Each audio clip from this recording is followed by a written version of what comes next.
All righty, welcome to another edition of Crypto Answered. It is Thursday, September 8th. If you can believe it, we have so much coming up on the calendars for merges, FOMC. I mean, there's so much going on, and we just want to discuss how the heck we are trading this, approaching this. If there's any particular levels that we're seeing, and just sort of really break down our thoughts and processes and signals, the various sort of things that we're looking at right now, so we can really make the best approach here. So, my name is Kellam. I am your host here on Crypto Answered. We also have my illustrious co-host, Mr. CryptoVet. How you doing tonight, good sir?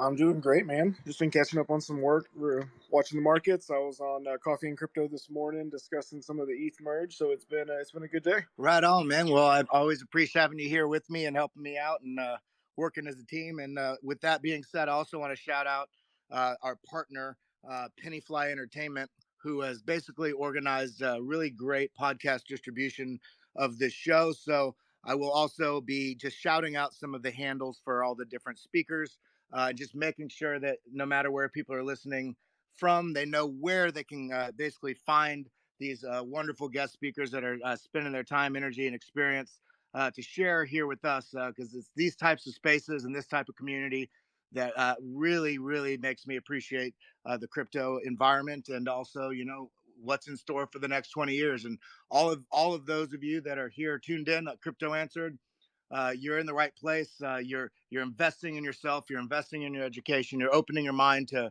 possibilities of, it's not all about confirmation bias, but sometimes it's about dismantling what it is we think we believe, so we can actually make better choices. So, with that being said, again, my name's Kellam. I'm your host here at Crypto Answer. You can find me at Kelly Kellam, which is KELOYKELLAM. We've also got my co-host, who I just introduced, CryptoVet, which you can find at CryptoVet_. And tonight's guest speakers are going to be the wonderful, the sniper, the enigmatic Mr. Jesse Olson, which is at Jesse Olson, OLSON, not EN. And then also we've got Mr. Tom Crown in the house, which you can find at Tom Crown Crypto.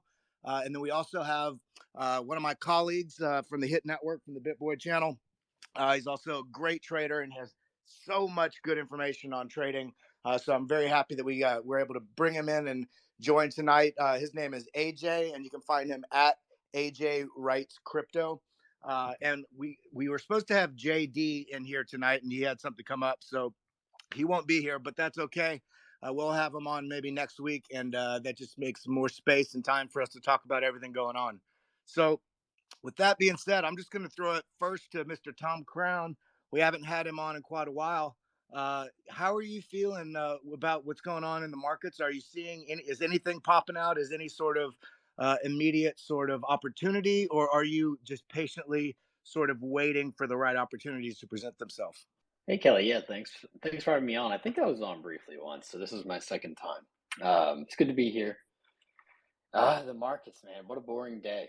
It kind of started out, in my opinion, exciting, and not a lot happened. Not a lot happened. There's very little hype today. What I've been watching mostly is the dollar, the Dixie Index, and it's been giving us a show. It's pushed to decade highs. Even on the 7th, it pushed to a new high, and then kind of today took a little breather, but we didn't really see what I was hoping or expecting for, which is a little bit of relief in stocks or equities, crypto. And we did have a green candle yesterday, but not quite as big as I guess I would hoped. I'm an optimist. I'm very much watching monetary policy right now. The crypto charts in general, I watch them every day, and I have every day, but they just aren't really going to give us maybe the reliability that we've seen in the past. I think this is really going to come down to not just the Fed. Everyone's starting to focus on the Fed, but there's more at play than just the Fed. We have to consider Congress as well, but even outside of the US, we have the European Union, we have China, we have Japan, we have these other countries that the dollar is linked to, and that's how we determine its strength. That's why the dollar is going up, but inflation is going up, because these other currencies are losing against the dollar. And so what I'm looking for in September would be the FOMC meetings coming up. I think it's the 21st.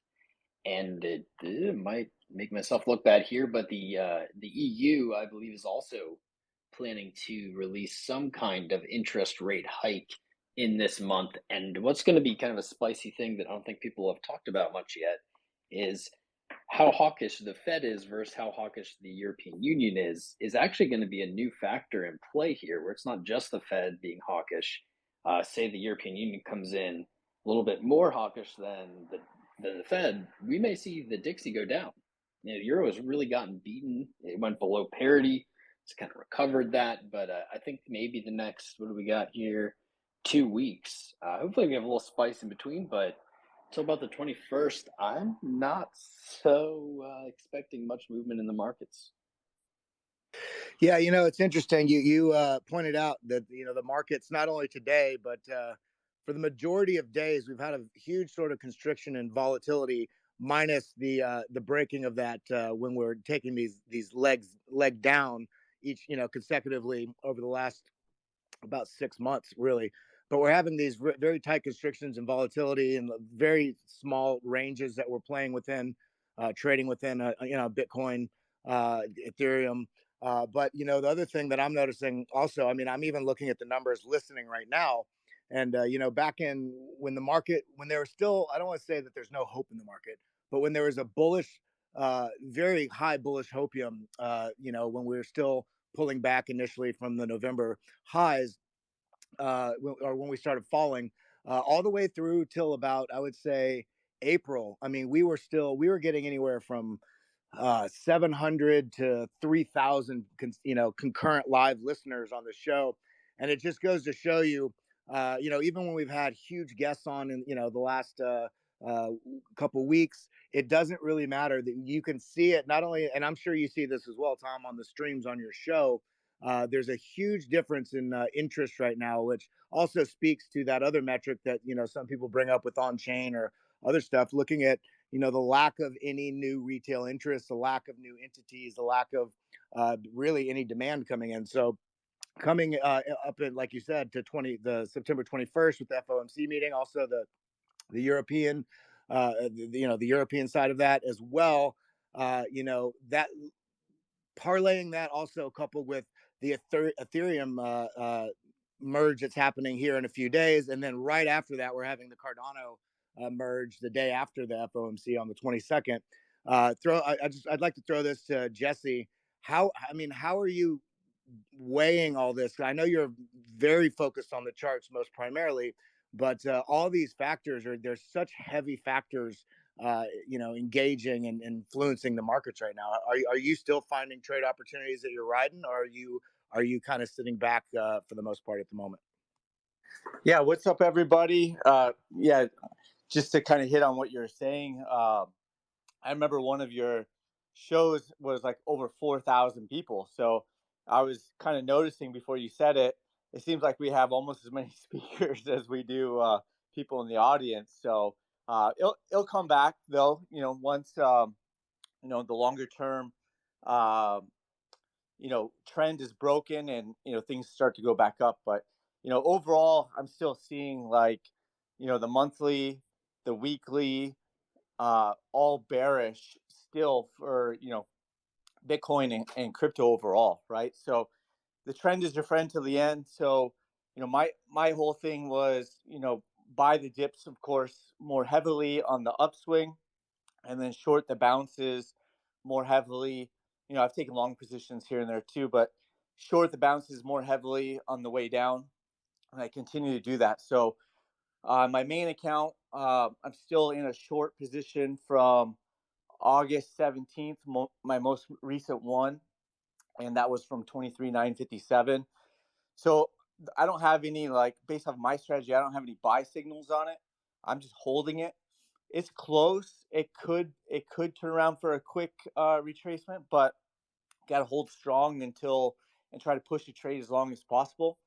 But even now, it's like, that short is 19%. So if you throw on any type of leverage, you can do the math yourself. But 19%, I'm finding opportunities because, I really just try to block out the noise, to be honest. And I just watch the charts, and if it lines up with my setup, I take it, and then I try to push it and hold it as long as I can.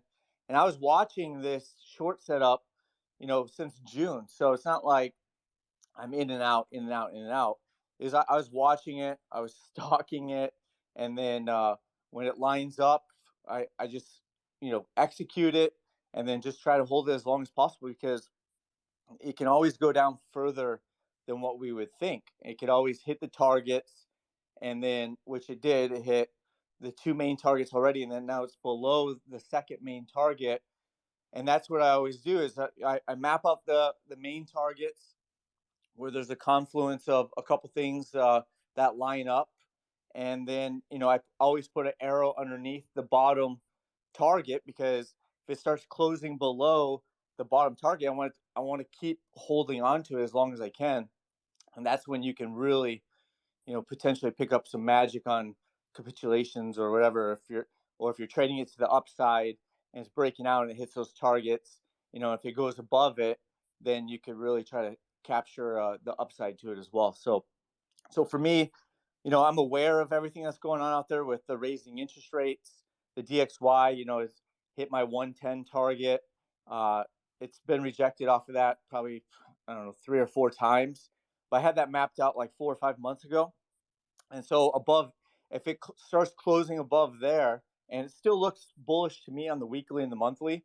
So even though it's right into resistance, it's been consolidating underneath of it uh, for a bit now. And so if it does start breaking above, then you're probably looking at like 115, 120. But on the DXY, there is bearish divergence. And bearish divergence, like I always say, could always last for days, weeks, or months. So you don't want to try to just take a short on the DXY just because there's bearish divergence. It can last for much longer than what you think. So kind of let it play out, and then when it breaks down from key areas, then you could attack there. I don't personally buy or short the DXY myself, but I do have it on my screen. And of course I have overall bearishness on if I start rambling too much, maybe just interject and we can keep going. But just to answer your question on, I am in a Bitcoin short right now, and I haven't closed out of it. So if you want me to keep talking, great. Or if you have any questions, let me know. No, I mean, yeah, we'll be circling around quite a bit tonight, so we'll definitely get back. I completely agree with you. I think there are people that whether they're on forex or whatever, they or whatever other assets that they're using, that actively are trading on the Dixie or similar sort of pairs. But at the end of the day, I think it's kind of emerged for a lot of new traders, especially in the last 2 years, seeing how important it is to look at the grander context, not just the asset you're looking at. If you're trading Bitcoin or Ethereum or Cardano or whatever it is that you're trading, you look at data sets that are correlated or work in some sort of not cooperation, but conjunction with each other. And the Dixie is definitely emerged as a very good signal, really, about are we risk on or risk off? Is money moving into the dollar and out of assets, or out of the dollar and into assets? So it's definitely a really good point. And one thing I just want to say, a lot of people just think I'm like bearish or against Bitcoin stuff. I'm on Crypto Answered right now because I believe in Bitcoin. I believe in crypto. But in a downtrend, there's still opportunities. And for me, the opportunity is, we're in a downtrend. I don't want to just go to cash and sit on cash for 9 months. So for me, the whole point of shorting Bitcoin is to get more Bitcoin. So I don't by any means believe it's going to zero. And I would be surprised if it even went below like 12,000. I'd have to, tap in Crypto Savvy for his lower targets on that one. But for me, um, and once it's down like 70, 75%, like I always tell my coaching people and stuff, I'm like, I was really confident at shorting at the top and the middle and all that stuff. I become less and less confident at shorting, at the lower sides of these things after it's off 70, 75%.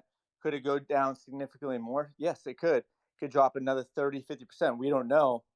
So for me, it's like you weigh all that in, and yes, I still took a short, still lined up perfectly for me.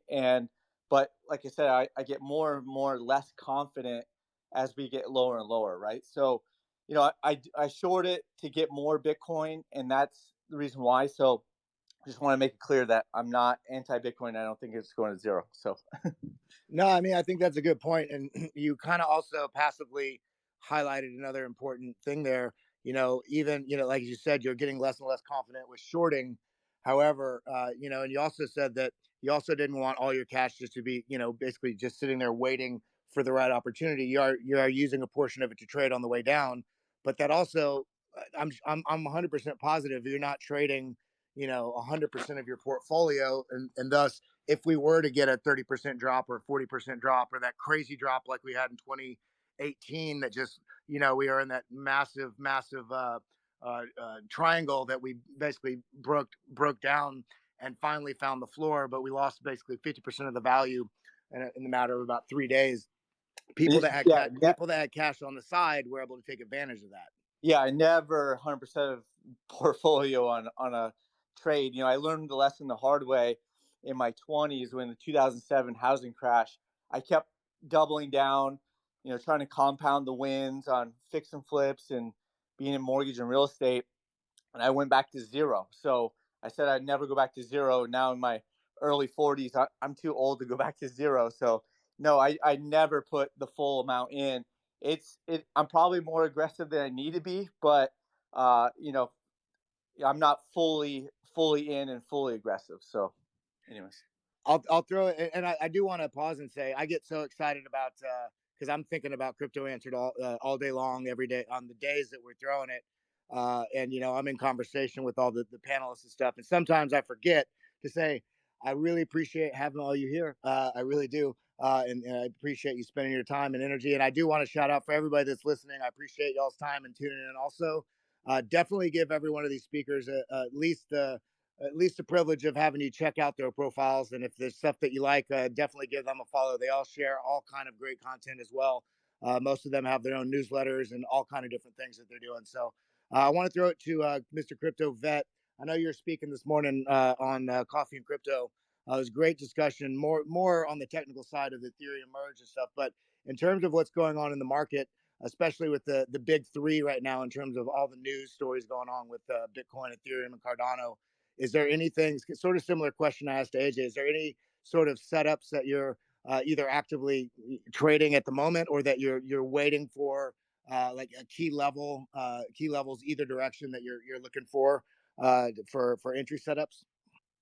Well, I know it's a great question. Like to discuss this morning, since right now I'm not looking at the charts as frequently as Jesse or Tom, or even as AJ, who's trading regularly. I have my macro strategy, enacted right now, and that strategy is, between now and until the halving, is the best highest probability to accumulate and have a high percentage of return. Right, and this is based off of the last three halvings. So my goal right now is I'm just going to keep accumulating Bitcoin here. As far as short-term price action, I do think that we got a lot of things coming up with the election, just like Tom was saying with, or Tom was just saying with rate hikes and everything else going on politically. So I think the narrative is going to go exactly where they want it to go until then. And right now, we're just going to kind of be playing the chop game. So I hate to, I'm kind of on the crypto savvy side here, the bearish side. I think we're just going to be chopping around sideways. And I still think the bottom is in. And I say that with the caveat that, okay, if we go slightly lower, say 15,000, I don't think we're going to be there long. I'm thinking less than 30 days total that we'll be at anything lower than what the total low is. So that I have a little bit set aside to buy if that happens. If not, I'm not holding my breath that it's going to go any lower, right? I mean, I hope I'm wrong and it kind of does go lower, but, the factors that would happen for that, I'm not sure if it's really going to happen. So I think we could just be choppy here, and we might go up to 30, then come back down to 20. And it's going to take a while until we have other things. The ETH merge might set off some stuff, but I really think it's a buy the rumor, sell the news, and that we might not even have much price fluctuation just because of how much people have been excited for it. It could already be priced in. So right now I don't really have anything bullish to say, but I guess what do you guys think as far as the ETH merge? Are y'all still on the case or trying to trade this right now? Yeah, Jesse, Tommy, AJ, any of y'all can take that. Yeah, I'll jump in. The ETH merge. So a lot of people, I think, experiencing the ETH merge now. Nobody has seen any coin do what Ethereum's attempting to do here, so no one has experience. But we do have experience, even back in 2017, 18, with Bitcoin and the kind of fork wars that went down with Bitcoin Cash, Bitcoin SV, Bitcoin Gold, Bitcoin whatever thousand iterations there were. And so I am actually playing this kind of interestingly. I talked about this on stream, and I promised I'd make a video, and I actually haven't yet. I probably should get on that. Kind of my tips for this merge. And tip number one is anything that you're not like. I have some Ethereum on exchange that I have in limit sell orders. I'm kind of speculating maybe we get a spike or rally into the merge because that happens a lot in crypto with these kind of forkable events. And hopefully I'll fill some. But the rest of my Ethereum is in my wallet. And I highly recommend everyone out there listening or anyone who listens in the future before the merge, get your Ethereum that you don't have in a sell order into your own wallet. Because if one thing is I can be confident on with the merge is we're going to end up with more than one coin. We're going to end up with more than one. Now, they won't exactly continue to exist, but we will end up with at least two. I mean, bare minimum, but in my opinion, we'll probably see more like 3 to 5 kind of real contenders.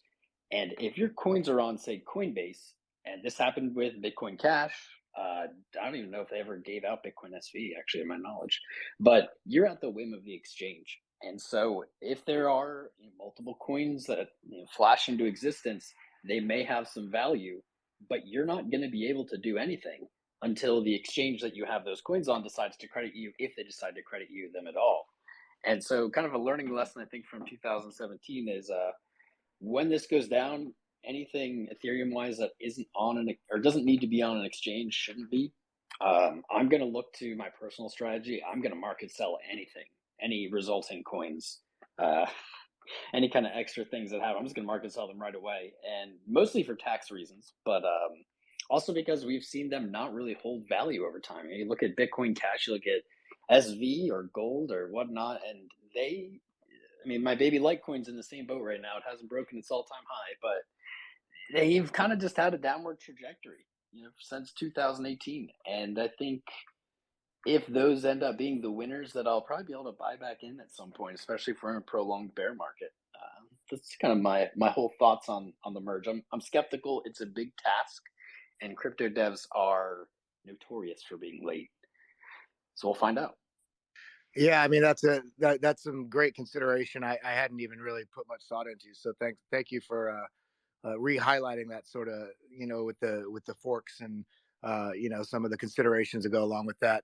Jesse, are you other than reading the charts based on the buy the rumor sell the news sort of narrative, are you leading up to the merge, are you going to be sort of on the fly ready with stop limit sell orders sort of set in case there is a sell off, or are you just going to play it day by day, chart by chart? So on the main account, I just stick to my own strategy. But on the I was playing around the last couple of days on the 1 hour chart with Ethereum. I always like to keep the skills sharpened, but it's obviously with a smaller account, not the main account. And so I did take that short on the 6th, and then it flipped right back around with a long on the back upside. So I'll definitely be playing. The volatility can be your friend, but it could also, whipsaw you out if you're not experienced. So be careful. I would, unless you're like really confident in your own strategy, I wouldn't probably trade the volatility. Because you can whip back and forth. So they invented stop losses for a reason. I for sure wouldn't be getting into trading and not using stop losses, especially on the lower time frames. But yeah, so I'll be watching it, and could be an opportunity. So whether it's to the upside and then flips back down the downside, either way, try to capture it both ways. But again, not only is it not the main trading account, it's wouldn't even use all of that for a play like that. But I'll definitely participate for sure. I would like to get some extra lunch money. So question for you guys as well. There's and I'm not necessarily, I'm not necessarily promoting, leverage trading, but it is a tool that some people use to make a lot of profits. And it's also a tool that's not understood well enough by most, that ends up, I feel like I'm not really, I guess it's Murphy's Law. I think a lot of people get one great trade right at the beginning, and they're always chasing that high, and they end up just, trading out of their entire sort of account. But that being said, for those that do have experience and, have some idea what they're doing on a realistic level to be consistent and profitable, what's your strategy in this sort of market? Do you do you have the same sort? Do you use the same sort of leverage when you're trading a sideways sort of chop market, or do you increase once we have when we have like a more defined trend going up, or clearly we have a trend going down? But as you said, it's right now it's so unclear if potentially we could be going up. I'm going to throw that to Tom and then to AJ. Yeah, people jump into crypto, and I've tried to walk them off a ledge, but it's impossible. Leverage is not needed, and I actually feel very thankful that when I started crypto, there really wasn't leverage, because I think I would have wrecked myself. I think like I managed to lose a huge amount of money without it. And when it comes to leverage, like in general, I do caution people. It really is a tool, not kind of a slot machine. But regardless of that, I think the important thing here is I would say about 90% of the time, and doubly true with leverage, no trade is the trade. You don't have to always be trading. And when you come into uncertainty, like honestly, this kind of seems like a apex of events. We have the FOMC, we have FMERD, we have Cardano, we have all these things happening all at once. Especially in those times, no trade is the trade, and that's not financial advice. You make your own decisions, but I like to trade much clearer, much more certain circumstances, and that's not where we are today. That's my 2 cents.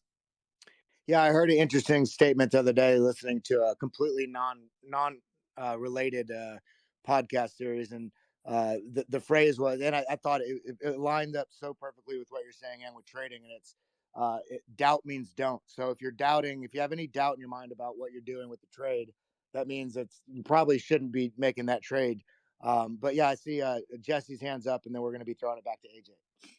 Yeah, 100% agree with Tom. It's like before I took that Bitcoin short on the 17th, like I said, we'd all been watching it since June, right? So, I like to go for that bigger swing trade. And then after a big swing trade, it doesn't just keep swinging big.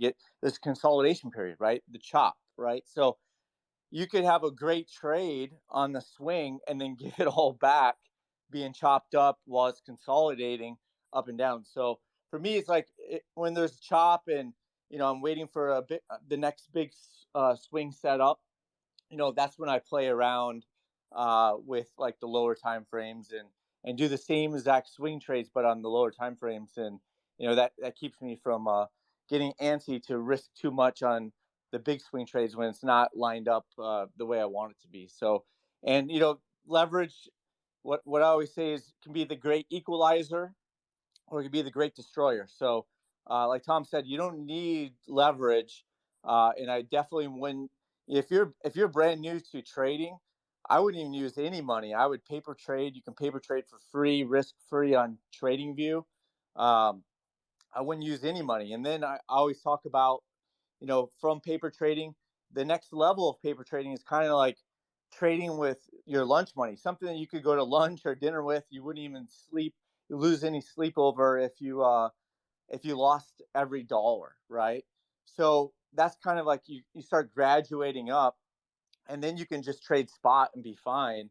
Um, but for me, I would rather use a little bit less of my account and then bring in leverage. And so that's just kind of the way I've done it. But just want to piggyback on what Tom was saying. I agree. No, I mean that's some great points there. I'm going to throw it to AJ now. To hopefully that you got the service sorted out. Any of the topics that we're bringing talking about, you're welcome to vibe on any of it. Yeah, sure. Can you hear me better now? Perfectly clear, baby. All right. I walked down the street. Hopefully this works out better. All right. So Yeah, leverage isn't something I would suggest to new traders. Like Jesse said, he's right on the money about that. It's definitely something once you have like a clear cut strategy, you know what you're doing. Yeah, I set my stop losses before I even open my trades anymore. So it's one of those things like I am comfortable with doing the leverage I'm doing with the position I'm doing it because I know it's going to hit my stop loss way before I could ever get liquidated and something like that. I actually just closed my optimism position. I made just over 20%, which wasn't bad. And but it's still something you don't want to, especially if you're new, like you said, paper trading, or if Femex has a test net, or or just use small increments of money and pretend it's bigger increments. That's what someone told me when I first started. And Richard Hart came into BitBoy Crypto, I think a week or so before you came on the team, Kelly. And he said, stay away from the three L's: ladies, liquor, and leverage. And I had to giggle when he said that because I know exactly what he meant. And it's one of those things like, am I putting my entire portfolio down every time I enter a 5 to 10x trade? No, I'm not. I'm putting in an amount, like just like they say with playing poker, like you don't want to lose any amount that you're uncomfortable with, like setting on fire or whatever. So leverage trading is one of those things you want to get comfortable just spot trading and then work your way up the ladder. It's, you know, it's just like just like muscle memory, progressing in sports. I always use skateboarding as an example, because like you can read 1,000 books about skateboarding, but until you actually go drop in a ramp, like you don't know anything until you do it. So just one day at a time, start small, start slow, and just have fun with it, and you'll get comfortable. Yeah, I mean, you think about any of the most wealthy people in the world, their wealth and their fortune was made really through consistency and patience. That's where the most profits come over time. And I've noticed when I look back at any of my trading journals, or even just thinking about big losses that I've taken, in the past.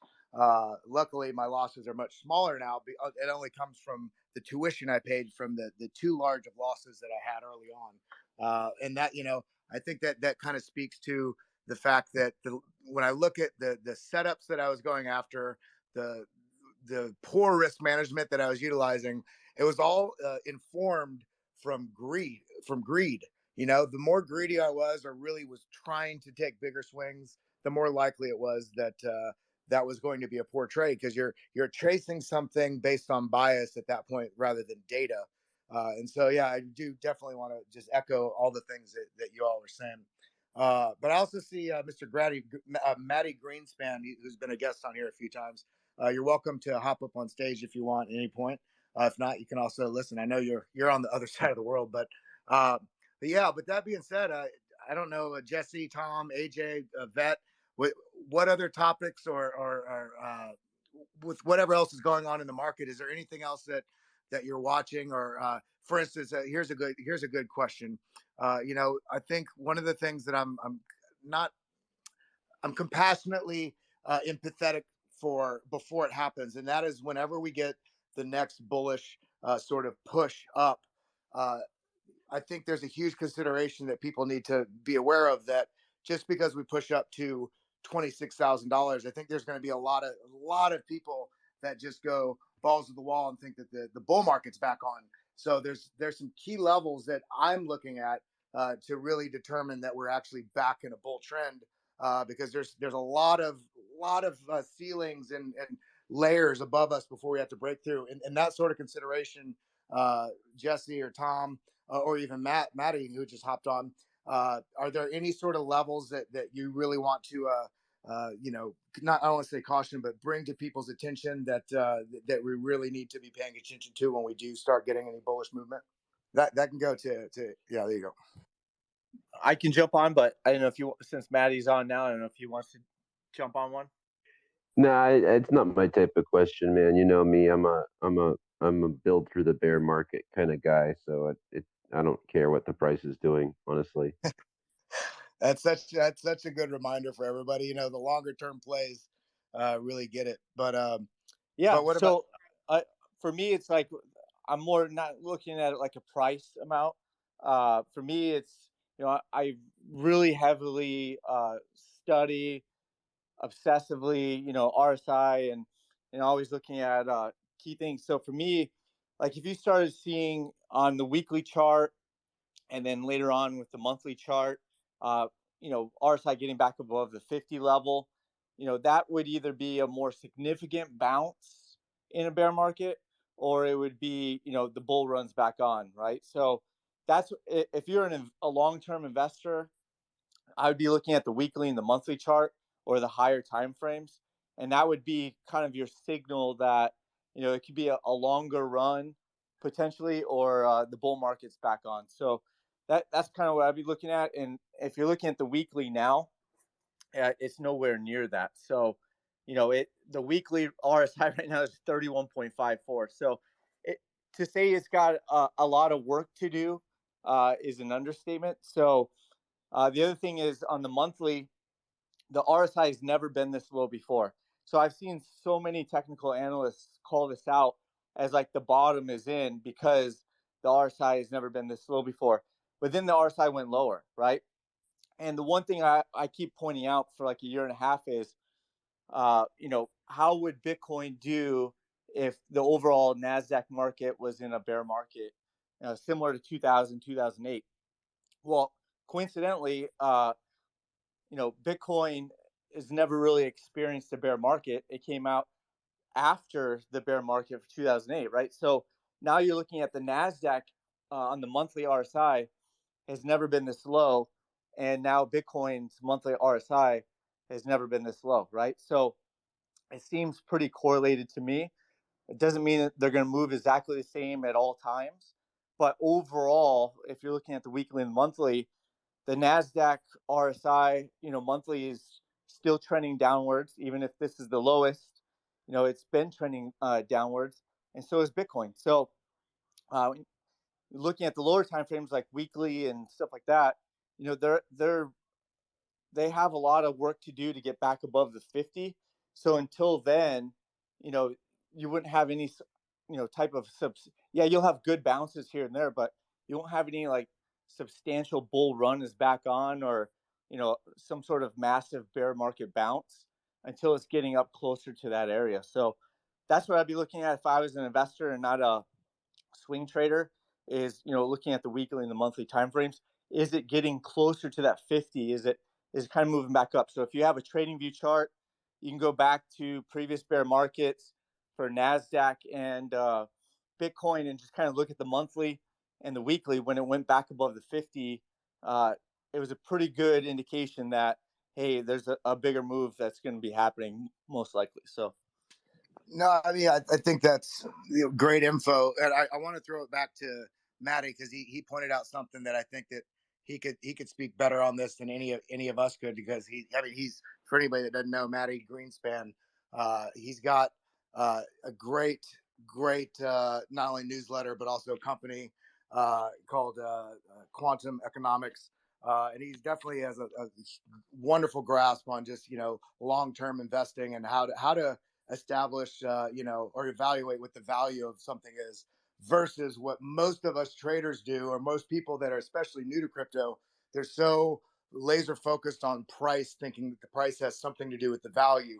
And I remember a few months ago when Matty was on here last time, he brought up a great point, which was such an interesting data point, and it was that the amount of transacted value on Bitcoin was something like 13 times higher than it had been 2 years previously, whereas the price was only 2x. So that's a great sort of metric, or one metric, I should say, that really helps highlight fundamental growth in the underlying value of the asset versus being so worried about the oscillations of price. I'm just wondering, Matty, if there's anything else you're seeing in that sort of level, or those sorts of data points, or anything else you'd like to sort of highlight about looking at value of assets versus price.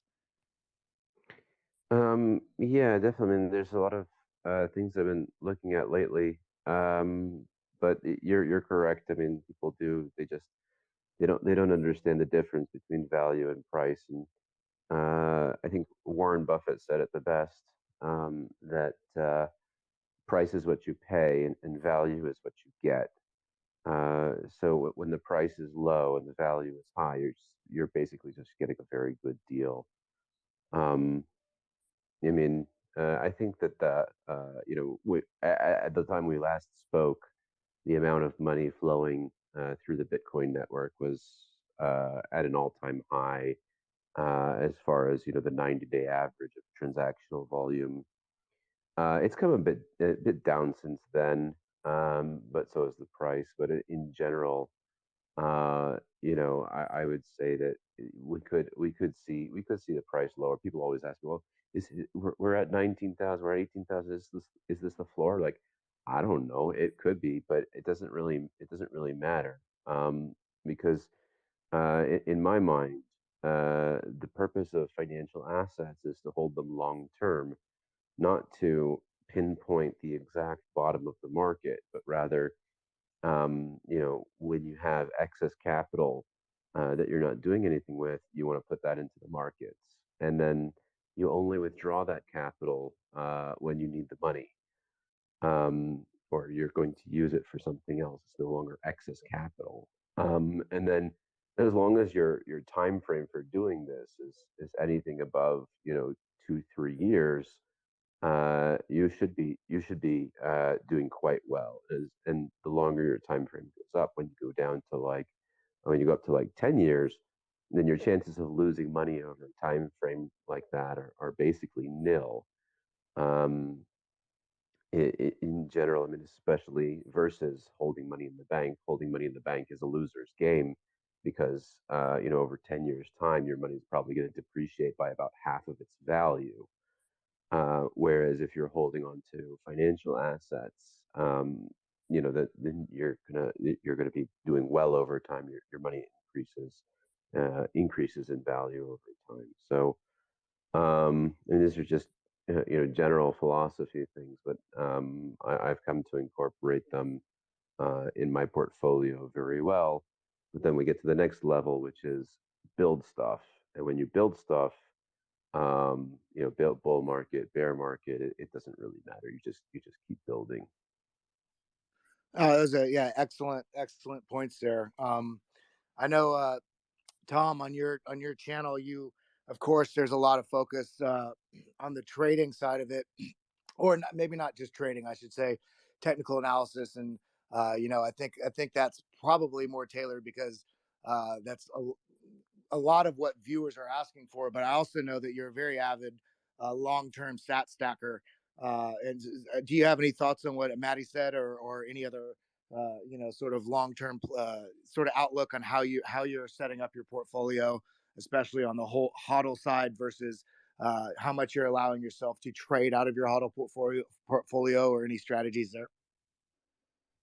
Yeah, definitely. The only I'll say this, and Maddie will probably agree with me. The only people really worried about the price right now are people who started crypto in 2020 and 2021. Yeah, we prayed for 20K for years, and now we're at 20K, and people are retail is worried or not interested.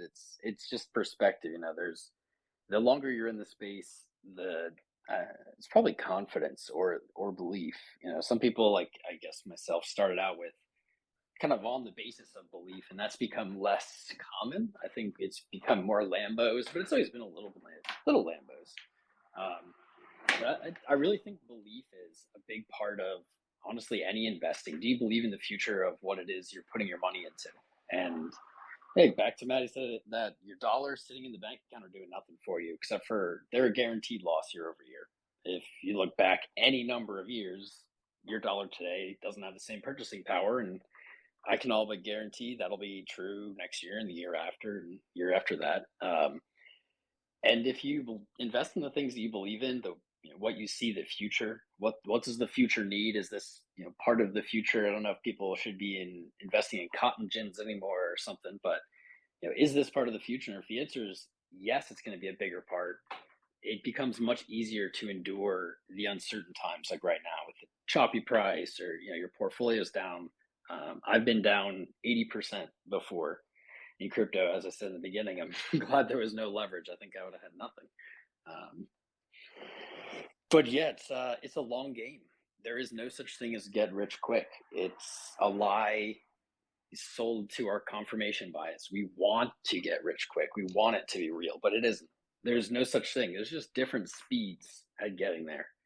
And if you're constantly, in my opinion, changing up what you're doing in the sense of you don't really have conviction, you're jumping from one thing to the other constantly, your money is going back and forth between cash and assets. Uh, I don't think that you end up making it to the long term, like in the position that me and definitely some other people listening, people who've been in Bitcoin a long time. It's like, man, these prices are too high for me to be interested in buying it, and people are freaking out about how low it is. And if all you have to do is wait, just let time pass, and eventually you'll be in that same position, or that's what I've seen in my experience, at least. I like to think about this as, an analogy of, let's say, somebody driving a Ferrari up a windy mountain road. And, as long as you go slow, you're going to make it to the top, right? The question is, how fast can you make it to the top? If you ever put your pedal to the metal, you will crash and you will die. There's no question about it. It's just a matter of, you'll miss a turn. You're just going too fast to handle the car on the way up the road. So if you go slow, and you continue to go slow, and you see where the edges are, you see where the cliff is, you're going to be just fine. And that means, practically speaking, making as little actions in your account as possible. So buying and holding, just set and forget. Just buy it, and then dollar cost averaging is also a strategy where you just buy a little bit every single day, or every single week, or every month, whatever permits. But the more you start twitching and going, oh, I have to do something. Oh, I have to take a trade today. Oh, I have to, make some money or whatever today. The more you're gonna, you're basically putting your pedal down on that metal a little bit too hard, and you increase your chances drastically on every single decision that you make, as well as your capital gains, and if you're a U.S. citizen. Yeah, and I don't want to say frustrated, but I went through the same path I think a lot of people went through, where just like Tom was saying, where early on you're buying. I think a lot of people are buying or get involved in, whether it be trading or crypto or whatever you want to call it. uh, there's a money factor more involved than the belief in the technology and belief of the really financial sort of revolution that is really taking place right now. And so for the people that bought when it was at 64,000, or when they bought, anywhere north of 40,000, and now, they were excited, and now the price is at half. There's a lot. I mean, I even have a few members of my family that got in at higher levels, and now they're unquestionably, without doubt, will not allow themselves to buy at these lower levels. They're not going to buy again until it gets back up to the higher levels. And it's for anybody that's been in the game for longer than 3 years, especially if you've been in for more than one cycle. There's a massive flippening that happens inside you, that where early on you're scared when the prices go down. The longer you're in this, the further they go down, the better opportunities that you see. You're almost, I don't want to say you're hoping for things to go lower, but you're excited to take advantage of those wonderful prices. And some of us, DCA along the way, and there were some purchases I made high, but it makes me excited with these lower prices because when, as y'all are both mentioning, when you're DCAing, you're lowering your average entry every time you're buying at these lower levels. The only thing with that is the caveat, I think, for a lot of people, if they are having trouble really doing this, or they feel like they have so much money tied in up high, well, that's one of the things that goes back to, not only portfolio management for trading or hodling, but also really understanding, as Maddie pointed out, what your time horizon is. And you really need to get intimately aware of what your risk tolerance level is. You shouldn't be putting in a huge amount of money, and then the price goes down and you don't know what to do because you need that money, but now it's half the value. That means that you are out of line with what your risk tolerance is. And I think that's a lesson that a lot of people need to learn. Anybody have any thoughts on that or anything similar? Yeah, I got my first Bitcoin at $30. So if you ask me if I'm concerned that it's at 18,000 now, the answer is absolutely not. Yeah, I hear that. But AJ, I know you trade quite a lot of coins, but keeping it sort of on topic with the top 10 or top 15 coins. Are you? I know because you do a lot of trading. How how focused are you on the longer term plays and the longer time horizon stuff and balancing your portfolio on that side versus trading? I'm curious what your strategy is. Yeah, for sure, man. So the bull run was good last year. I hopefully for everybody. For myself, I took a bunch of chips off the table, lived my life, X, Y, and Z, and then I kind of took a little break from trading, like around like Christmas time, November. I mean, yeah, November basically to like January, February, and then I kind of just like sat back and looked at like what's going on here, and like you think about the Fed, you think about the macro, and I realized pretty early in the year that the 2021 was pretty insane, and 2022 is about to be the opposite of that. So off that, I started shorting basically on the regular. Not everyone worked out the way I wanted it to, but overall, I've done pretty good shorting in the bear market and catching some like really short time frame longs back up on the way down, like from like seller exhaustion and stuff like that. So but I still, when I do these trades, I have a long-term portfolio that is full of I wouldn't say top 50, like more like top 30 coins. I'm considering a lot of the stuff I'm writing for the Hit Network and stuff. I have an eye for the ISO 20022 coins, like Stellar Lumens, XRP, Algorand, stuff like that. And I would like to throw it to the floor on what are your everyone's thoughts on ISO and the future of the cross border payment system. And yeah, so to answer your question, I have a long-term portfolio, and when I do like a day trade like I did today, I'll take some of the profits from that and put it into my long-term portfolio. I'll send some of the profits to my bank, and then I'll pretty much start over the next day with what I started with today. That's how I do it.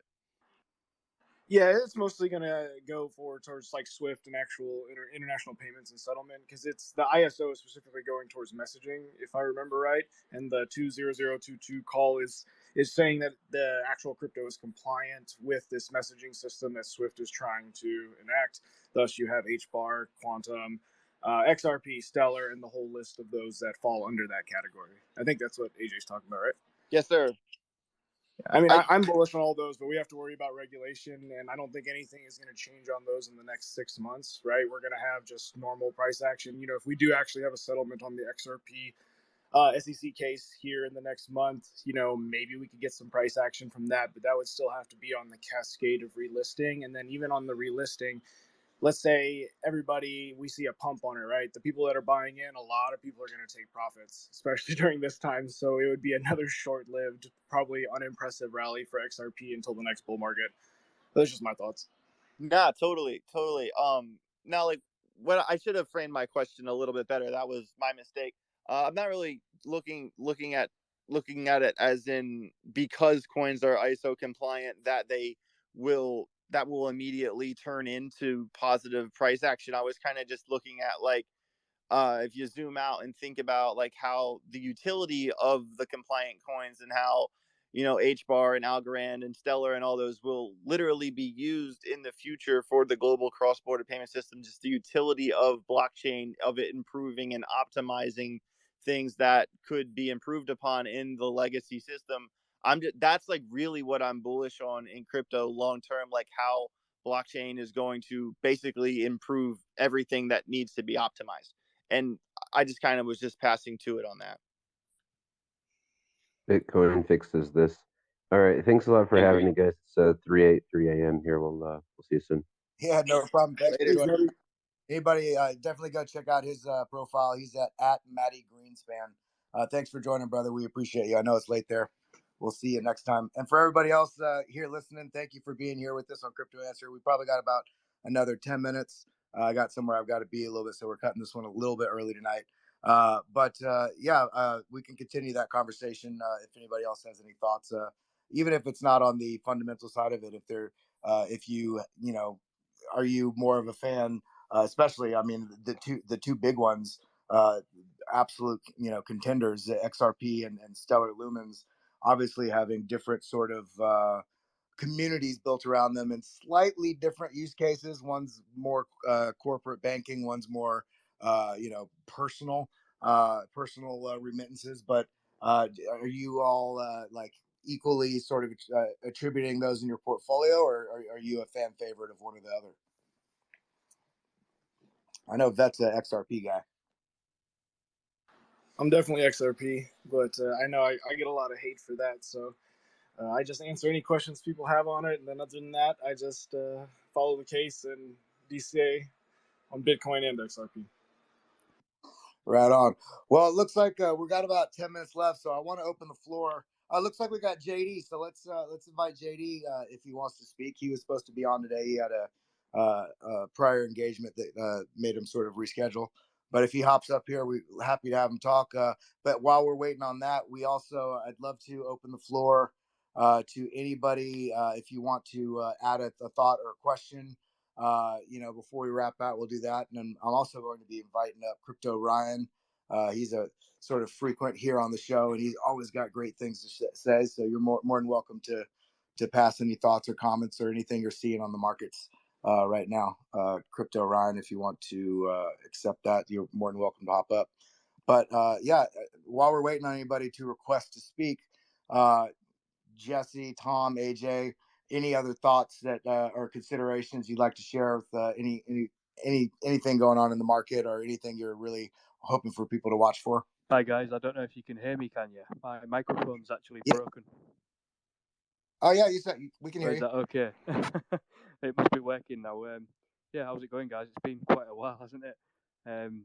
I don't think I've been on. I don't think I've been on Crypto Answer for. It must be months now, Kelly. How are you doing? Doing quite well. We're just plugging along every week. Just trying to. We've been talking so much macro the last 3 months. I figured on this show we'd talk a little bit more about the trading aspect of it and what setups people are looking for. If there's any sort of key levels that you'd like to point out on kind of the big three that are in the news right now: the Bitcoin, Ethereum, Cardano. If there's any sort of things that are really catching your eye that you're really watching out for currently. I think the main thing that's on my mind at the minute is the Bitcoin dominance. Really, I think, and to be honest, I've been doing a lot less trading, and at these prices, just absolutely loving accumulating all the coins that I wanted to buy back in the bull run, but I couldn't afford to get as many coins as I wanted. So I'm just loving these prices at the minute and just accumulating and trying not to. I'm spending a little bit less time in the charts right now and just accumulating less analysis and just doing what I did at the start when I came in, and that's what seemed to work at the start. Do you know what I mean? And so I'm going back to the roots of doing that now. A little bit less trading, just more accumulating. Don't want to lose any positions, but at these prices, I don't want to be losing coins. So that's really my focus at the minute. Yeah, no, I definitely agree with that. Especially I think Vet shared a market cycle trading cheat sheet that I made months ago. But I think one of the we don't know if we're absolutely at the bottom or not, but I think everybody here would at least agree that if we're not at the bottom or have hit it, then we're probably at least close to it. So whether we're in the accumulation stage currently or we're in the final leg before the last drop that goes into the accumulation stage, there's no way to fully know. So I definitely have the same strategy currently where I've been DCA. I'm so cash poor right now because of the opportunity of stuff. So I'm not just straight DCAing, but I have level set that I'm basically checking on, over the course of each week. And when those levels get hit on, the key coins that I'm looking to accumulate, I'm getting them at the prices that I was mad I didn't get them at when, for instance, when AVAX was, above $100, and now I got quite a good amount when it dropped down to $13 or $14. And same thing with Cardano. It was at $3, and I didn't have the amount that I really wanted. So when it dropped down to sub 45 cents in the upper 30s and stuff, it's you take advantage of those opportunities. Also with some conservative stops on them. But I don't know if JD is able to speak or not. We did bring him up on stage. if you want to speak, you're more than welcome to say a few words before we wrap out. Anything that you're seeing or feeling or watching for in the charts, my brother. Hey, yo, what's up, guys? This is JD. Looking at the charts, I don't think we're done going down yet, but if you're in it for the long term, right now is probably the best time to get in because we are currently Bitcoin is very oversold in multiple time frames, and if you don't really care about if we dip or not, and you're in the market for over 2 years, you guys will be good. You guys will feel like a superhero. Yeah, that's my take. We're at oversold territory, and if you just buy now, it doesn't really matter if we bottom or not.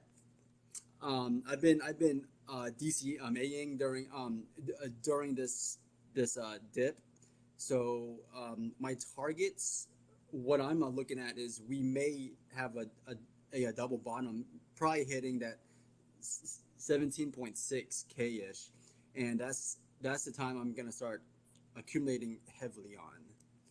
Hopefully, we get down there though.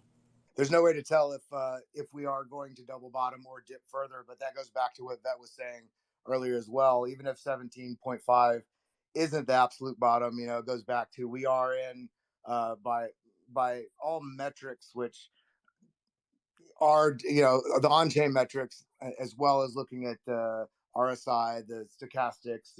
There's so many oversold sort of buy setups that we are in. But as Jesse has pointed out, a lot, and it's a good reminder for all of us.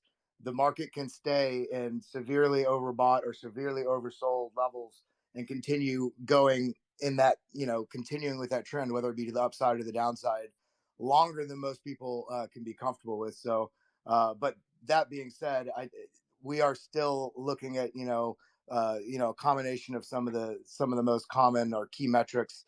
We are in a very asymmetrical risk to reward or reward to risk opportunity buy zone right now. But you just have to be comfortable, just like Tom was saying.